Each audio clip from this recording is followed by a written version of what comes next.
Hi, everybody. Welcome to Networking at Events today. Thank you so much for taking time out of your day to join us. My name is Roxanne Fenton. I'm the Associate Director in Career and Professional Development, and I'll be guiding our conversation today. It's great to see all of you here. Just to give you an idea what we're going to cover today, it is going to be a conversation, but it's going to be a guided conversation. Alejandro, our speaker, and I met a couple of times to discuss what we wanted to cover and all of the great stories that Alejandro has to tell. So we just kind of work those into an organization for you. So we're going to start out a little philosophical about what networking is, and then we'll get really practical, talking about how to prep for going to an event and what to do at the event. And then we'll get a little thoughtful again about how to make the most of the event and how to follow up from the event. So that's where we are headed today. My guest today is Alejandro Sandoval, who is a 2022 graduate of illustration, focusing on entertainment arts. You may recognize Alejandro. He was the ACSG Vice President in 2020 and 2021. Not quite that long. Although, Alejandro, I'm sure it felt like forever that you were in school, but it wasn't quite that long. And he is a concept artist and a networking strategist. Since early 2023, I've been following Alejandro on LinkedIn, where he posts about events he attends, his artwork, what he's reading and listening to, things he's learning, and more. Alejandro is really active on LinkedIn and is a great person to follow. So we're going to start our conversation, as I said, with a little bit about networking. And I'm starting with a quote that Alejandro said in our first meeting: when you build your community, the network follows. And that's where we're going to start our conversation today. So I'm going to jump in and out of slides so that you can see Alejandro. If you want to put us on speaker view, get a nice view of the conversation. But Alejandro, why don't we take that quote of yours and tell me, how you've developed your philosophy of networking. Sure. Thanks, Roxanne. Thanks, everybody, for having me here. It's lovely to see you all and be back in the ArtCenter space, even if it's digital. 21 years in ACSG was quite a long run. But yeah, so the whole idea of community building as a networking tool, which has been my approach for networking, started when I was I think I attended a talk a few years ago, and there was this recruiter from Disney who said, when you networking isn't just about making friends that will find you work, it's about building a community and rising together. And I remember that idea resonated with me so much that I wrote it down, and I kind of followed through with that. And I realized after I graduated, having been to so many events, that this idea of community building really is literally just connecting with people like you today, like friends that I've made across the industry, and we help each other out. So like networking is something we all do in everyday life. You want a recommendation for a restaurant or something, you ask a friend, right? You're exchanging information. You're like, where do I go for this thing? That's sharing information, exchanging ideas. But I like to take that one step further, and like that quote from earlier, I like to say, we can exchange information and share ideas, but how can we also support and uplift each other in this industry? And I found that if we do that and we're active with that and we show that we care, that our network naturally does follow. And that's been very successful. It is to recognize that it isn't just about me as much as I want to have a thriving career in games. It feels just as good knowing that we can help other people in the industry succeed, especially when they're feeling like, down and they feel like, I don't know where I'm going. I don't know how to get to this thing, or I don't know who to talk to. I don't know how to write a LinkedIn post. It's a rewarding experience, and it nurtures the soul. Great. And what have you found has been the way that that's affected that you approach events, that philosophy? I found that it's helped me prepare for events a lot more in depth. So, like for example, Lightbox is coming up in a few weeks, and I I'm touching base with all these people that I've met over the past 8 months, 9 months, and I'm already scheduling meetups. And we're sharing information about portfolio reviews that I can't find on LinkedIn or I can't find on a company website. Or they're like, I've got a friend who's got a friend that works in what you want to do. You should meet up with them. And this is like behind the scenes stuff that's happening. And all of this, you have to recognize that this is seeds that we planted 10 months ago when we met at Lightbox or Afro Animation, and now they're coming to fruition months and months later. And just recognizing that that was a long-term effort in making that happen, getting those unique opportunities. I can't find it anywhere else. Yeah. So it's not so much that you're going into this, even though you want a job, you're not going into this with the plan to ask people at these events for jobs. That's exactly it. And I want to emphasize that I have heard people do get jobs, and that's great for them.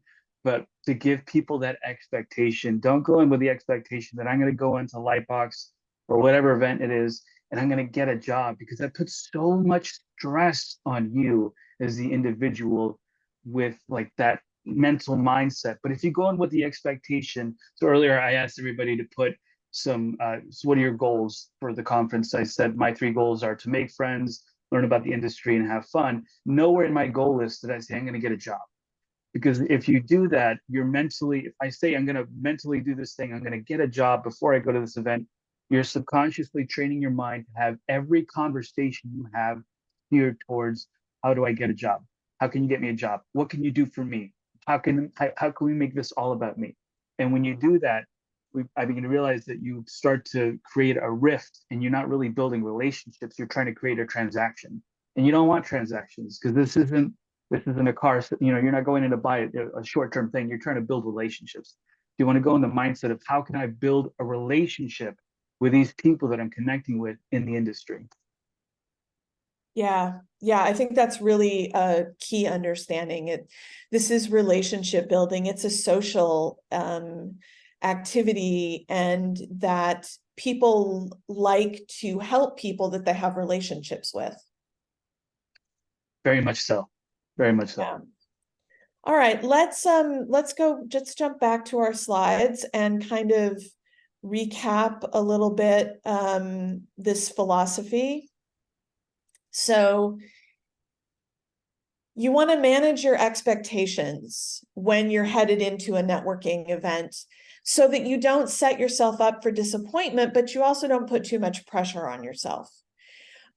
You're planting seeds, Alejandro, you said this, that are going to bear fruit later on.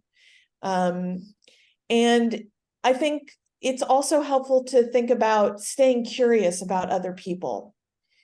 That if you think, like you said, I want to make new friends, that really helps you have a mindset that is going to be fruitful. And people are going to want to connect with you because you're interested in them. And then, as you've talked about, you build those relationships and you help each other.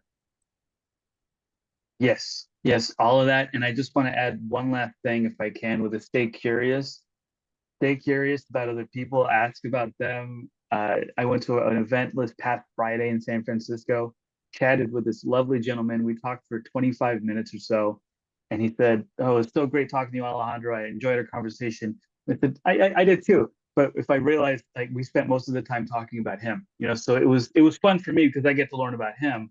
But stay curious about other people, because people are interesting, and we're all storytellers. We're all artists. We should always be collecting stories. We should always be inspired by other people, and just really tap into that stay curious mindset of when you want to connect with somebody and learn about them and learn about the industry.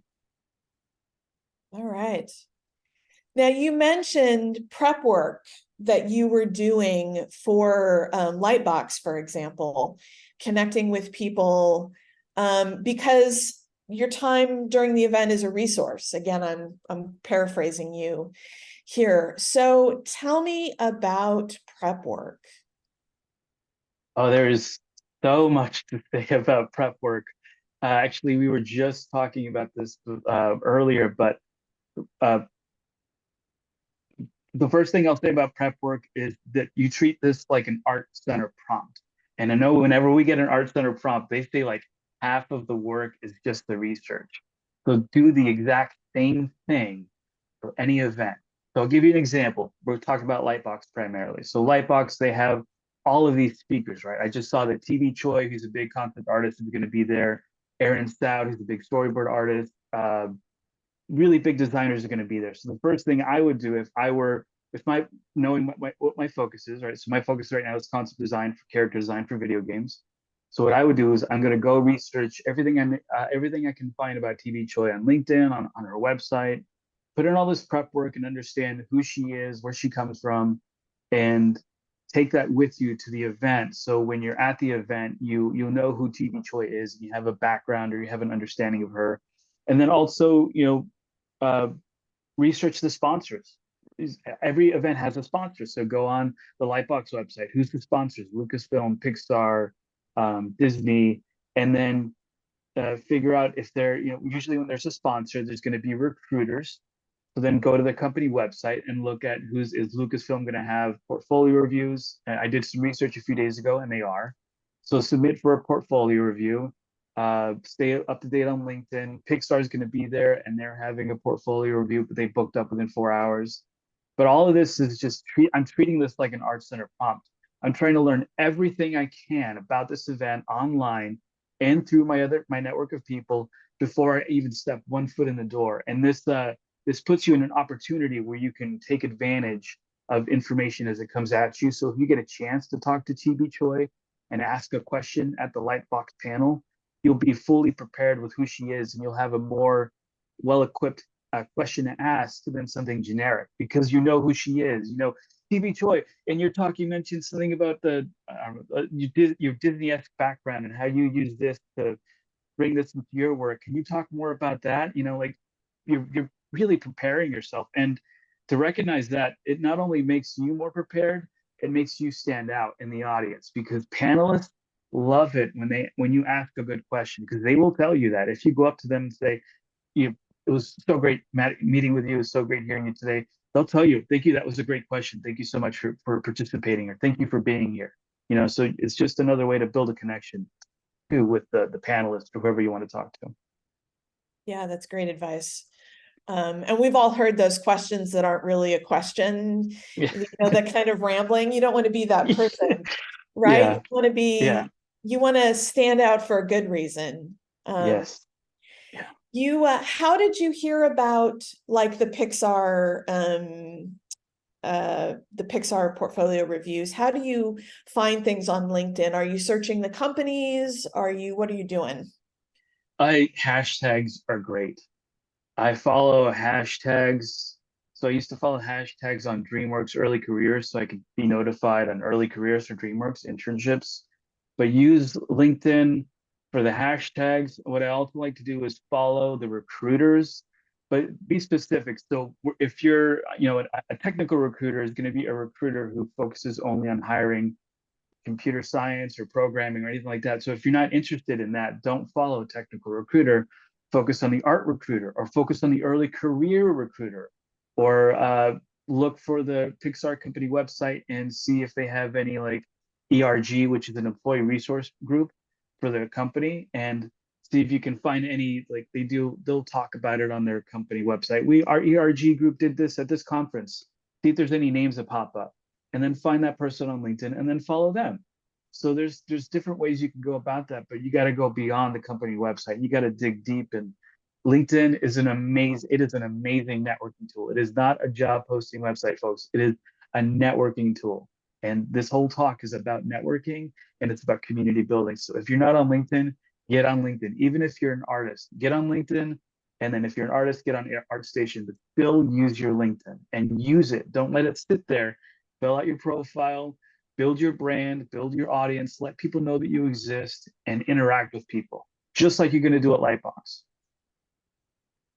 Great advice. Great advice. Do you have, I think we talked about you connecting with an Activision recruiter through some prep work that you had done.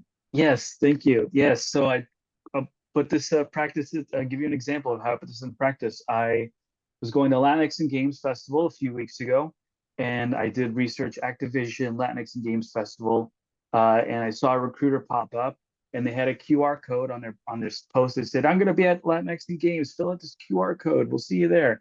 And so I fill out the QR code, but I not only do that, I interact with that post, and then I comment and say, "Just fill out your form. I look forward to meeting you there. It'll be fun." And then that was on a Thursday. So then I get there on a Saturday and I'm walking around this really small conference room and I see somebody with an Activision shirt and I think that's the recruiter. I'm not sure, so I just go and say hi. I'm a friendly guy. So I go say hi. And then I say, introduce myself. Well, hi, my name is Alejandro and I'm wearing the yellow hoodie, green hat, right? Um, and this recruiter was like, "Oh, Alejandro, I was looking forward to meeting you. I was looking for you in the audience. I'm so glad that we were able to connect." And and apparently this was the recruiter that I had, interacted with on LinkedIn, and she remembered me, and we instantly hit it off and we went beyond like that awkward phase of, "Hi, how do I talk to you, person that I don't know, but you're in a role that they could benefit my career," to like just talking about the event, talking about LinkedIn, talked about community building, and it was great. And it was a great example of putting in the prep work, right? Putting in that prep work. It took me only 5 minutes. Fill out the QR code, interact on the post, and comment and make myself stand out. And she was looking for me in the audience that day. And that is what I want for all of you today listening to this talk. Find ways where you can stand out amongst the thousands of people that are going to be at these events. And it's these literally 5 minutes of prep work has a huge payout. Fabulous. Yeah, that's exciting that she was looking for you. And you wouldn't, she wouldn't have known that you were interested. Maybe, you wouldn't have stood out from everybody who filled out the form at the QR code if you hadn't commented. Yes, exactly. Exactly. Yeah, that's fantastic. Okay, so let's talk a little or wrap up a little what we talked about with prep work. So you talked about researching, whether that's the website of the companies that you're interested in, the program for the event, who the speakers are, who the sponsors are. You talked about watching for opportunities that require submission in advance. So a lot of the companies that offer portfolio reviews at events like this, they collect portfolios in advance and then they schedule out who they want to talk to. So be watching for those and follow hashtags. Whether that's on LinkedIn or maybe you're on Instagram, still follow those hashtags on Instagram, wherever you are active on social media. Any other thoughts about that? The only thing I will add to that is just to don't overwhelm yourself when you're starting out with this. Just pace yourself. But just treat it like an ArtCenter prompt. When you start thinking of it like an ArtCenter prompt, it becomes so much easier to grasp the concept behind all of this prep work, this building this stuff up to make your career a success. All right. Well, let's talk about what you do when you actually get to the event.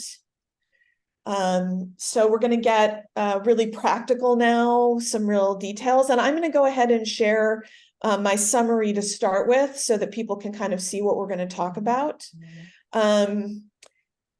So we'll talk about starting a conversation. We'll talk about being recognizable, how you collect contact information, maybe take a friend, and as Alejandro's already mentioned, pacing yourself. So let's get into the details. Like, how do you start conversations? What do you use? I know I'll you're an use it. outgoing guy, but I'll use anything. I mean, I have a jar of peanut butter here that I was like, "Hey, I'm gonna eat some peanut butter." Like, I don't know. It's just you can start a conversation about anything. But I think that's where it's easy. The easiest thing for me is to always compliment somebody's if they have like a backpack and they have a keychain, or they have shoes that are interesting, or they're wearing a cool sweater. Like that's always an easy, safe space to say, hey, like that's a really cool keychain. Like, what is that? Can you tell me more about that?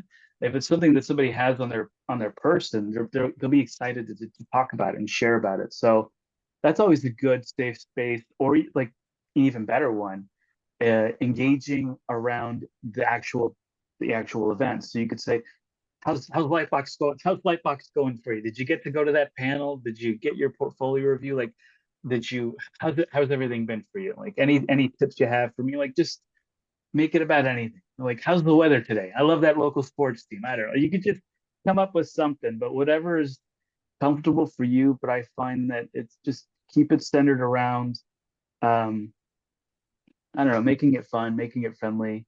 Don't overthink it, you know. Or you could say, hey, how's it going? How's your day going? How's it, you know? Yeah. But I don't know. I think people can overthink that one.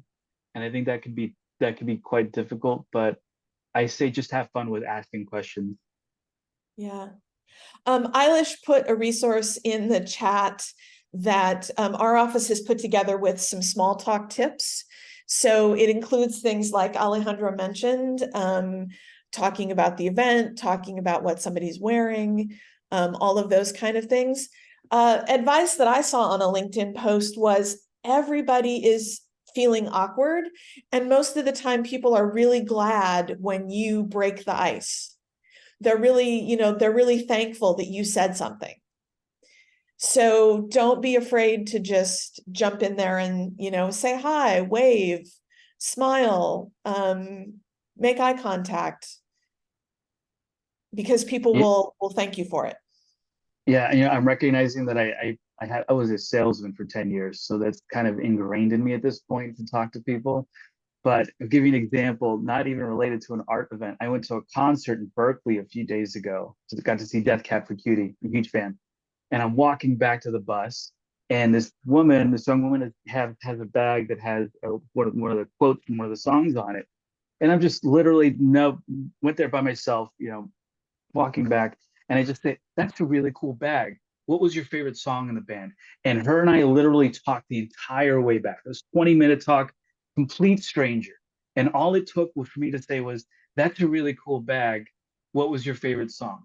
And you'll be surprised that people are willing to open up, especially when it surrounds something that they're passionate about. So tap into their passion, and they'll just go on, and you can just have a great conversation. Yeah. Yeah.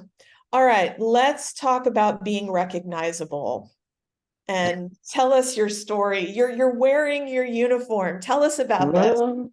Well, so it's a funny story. I mean, this is a Chili Peppers hoodie. I'm a huge Chili Peppers fan, Red Hot Chili Peppers, and I got it because I was at a concert and I was like, oh, I love the Chili Peppers. This is wacky. I'd never wear this ever before.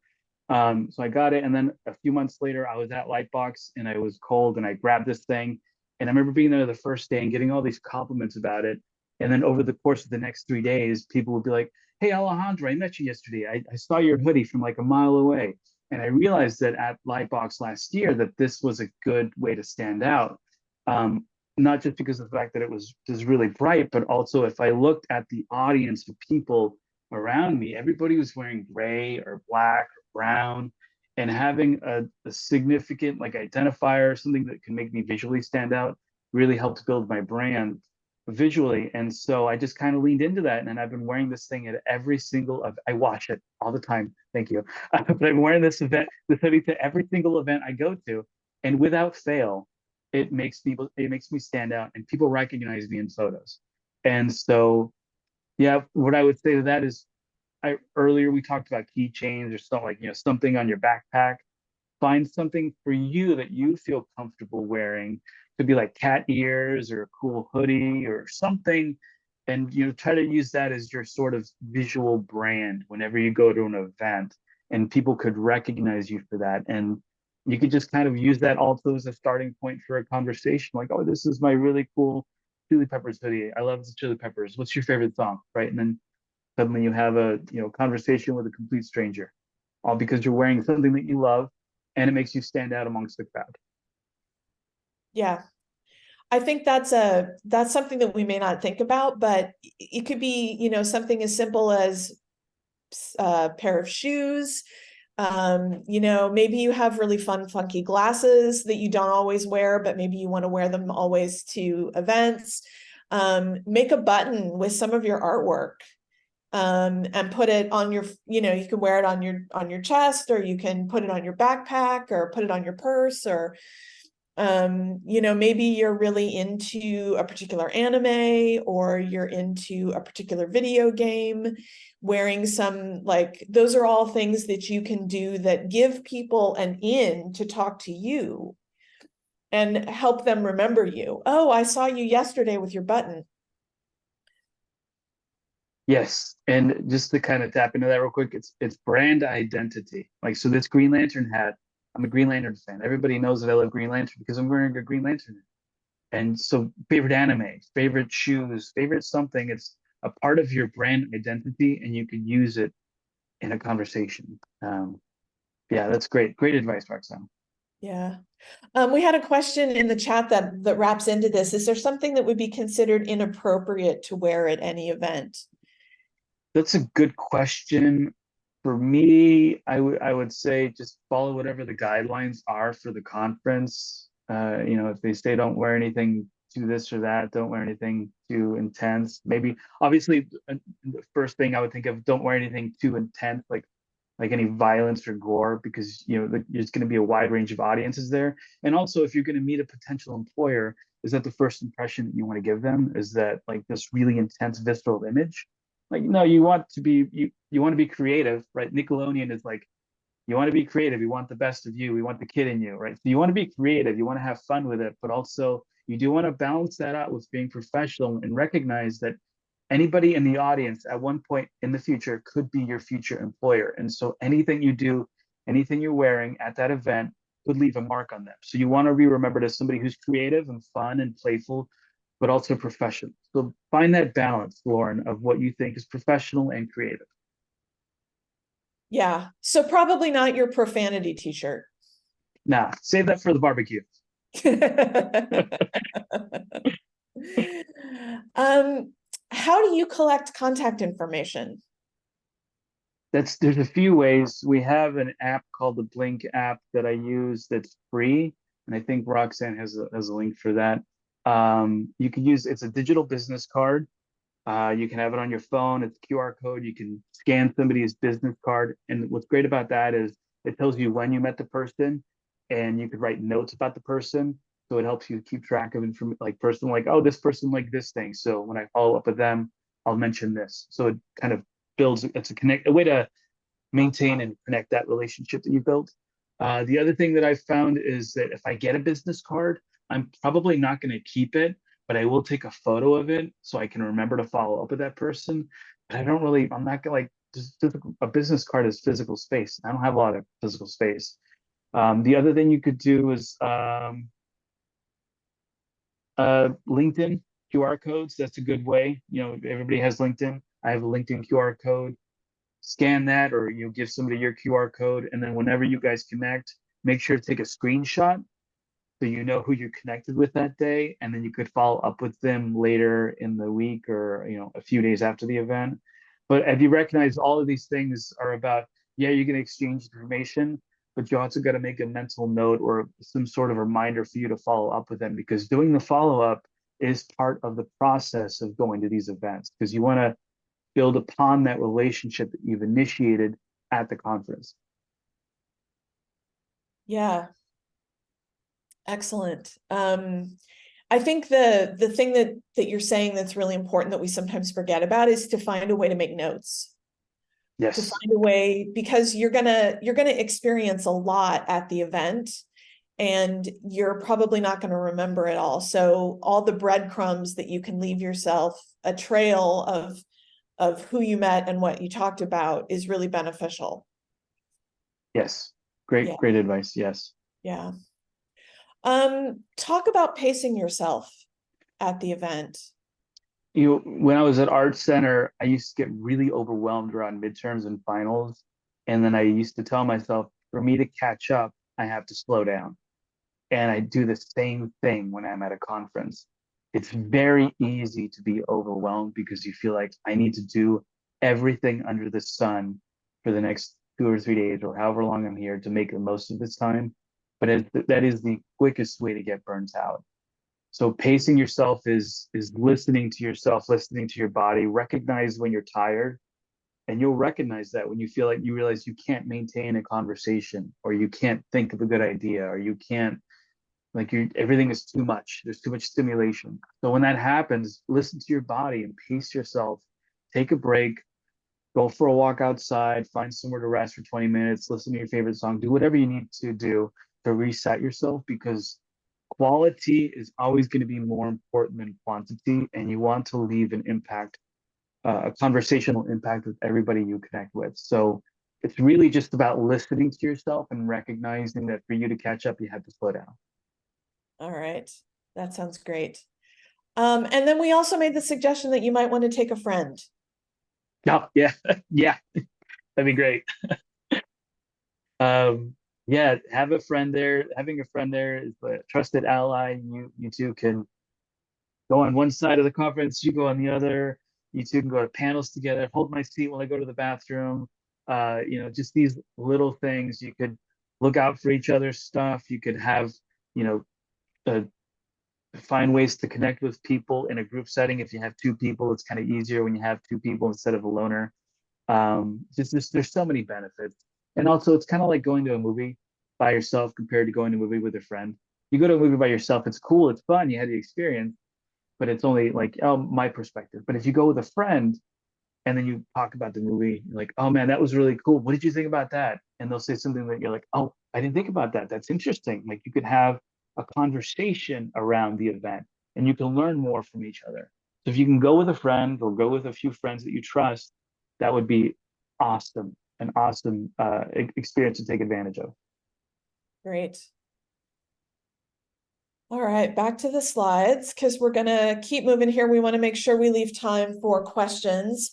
Another thing that you said in our first conversation that I really loved is luck is when preparation meets opportunity. So this idea that you've done the prep work, you're in the space, now you're going to take advantage of what comes up.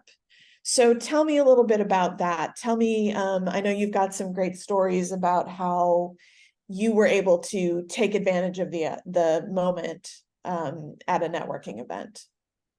Yeah, is so I feel like this particular quote is basically everything that we talked about today, all the prep work, going in well informed, pacing yourself, having your portfolio ready.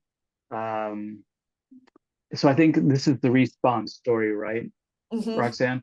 So this is a great story, an example. And actually, I have a prop here to show you. So I have my portfolio here that I bring with me to events.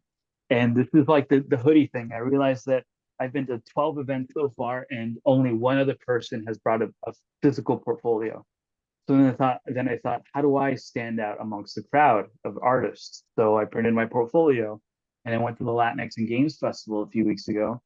And Respawn was there. They had a booth because they were sponsors. And so I knew they were going to have a booth. So I did some homework, came prepared, went to Respawn's booth, brought my portfolio to the recruiter, and the recruiter was very kind. He's like, "Well, actually, I don't look at the art. I'm just a general recruiter, blah blah blah." But he looked at my work, and it was really nice. And we were having a conversation, and I thought, well, okay, it was worth a shot, right? You bring your portfolio at the very least. It's a conversation starter.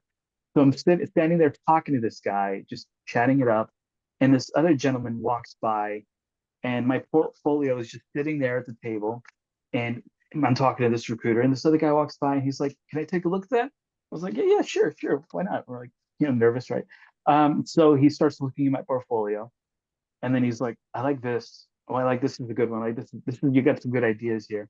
And the recruiter that I was talking to was like, "Oh yeah, you should be talking to that guy about art because he's the senior 3D modeler for the Star Wars game."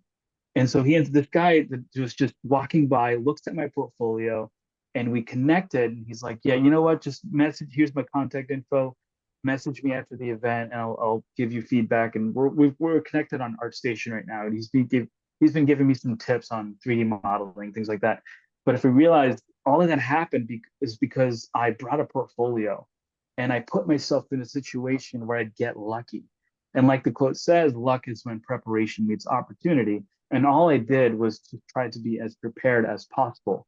Because if I didn't have that portfolio, that random encounter wouldn't have happened. So try to get lucky, guys. Get lucky. Find ways to get lucky. Yeah. Take advantage of the moment. Yes. All right. So let's sum that up.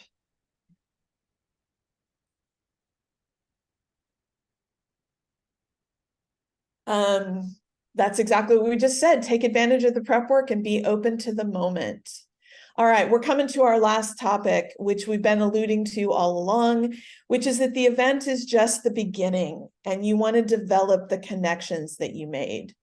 So tell me about how you've developed the connections that you make at networking events. There's so many examples, but I think I'll give the first example that got me my first freelance job as a character concept artist in the video game industry. It was because I had gone to an event at GDC, and I made friends with this guy who was just sitting there by himself. And I said hi. He said hi to me. I said hi back. We started talking, and we maintained that connection over the course of the next few months. And by maintaining that connection, I'd send him resources about game development, and he'd send me stuff. And I'd say, we talked about horror games like Resident Evil. So I'd send him stuff about that, and he'd send me things. And then he called me up one day for a Zoom chat, and I got on the Zoom call, and I thought it was just a casual catch up going on. And he offered me my first job. And it was on the spot, didn't expect it, like wasn't planned for it. And I realized all of that happened is because I simply maintained that relationship the same way that I would maintain a friendship or any other connection with somebody.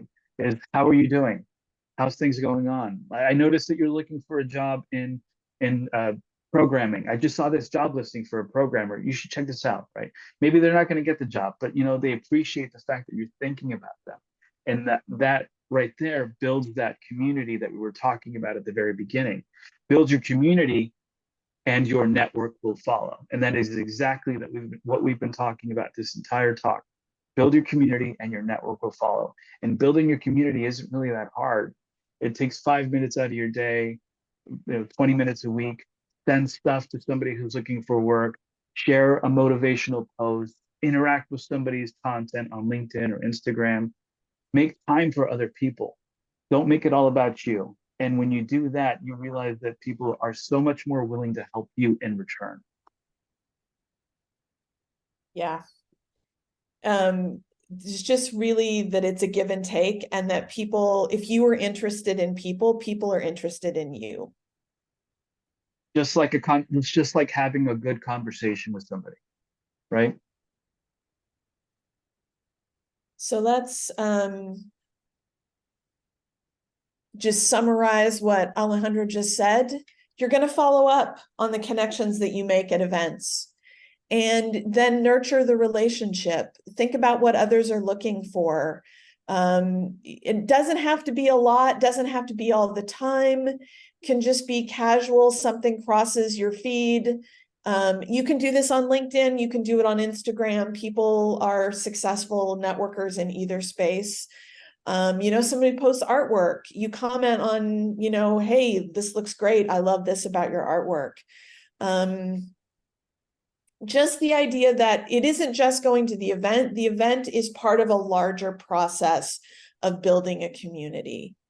So let's wrap up what we've covered before we turn off the recording and get to questions. You're building your community, and you're going to get ready to do that by planning and researching. You want to practice starting the conversation. And again, we put a resource in the chat of some conversation starters. If that doesn't come naturally to you, sometimes having just some practice ideas in your head of what you're going to say can be helpful. Do something that helps make you recognizable to people. Pace yourself.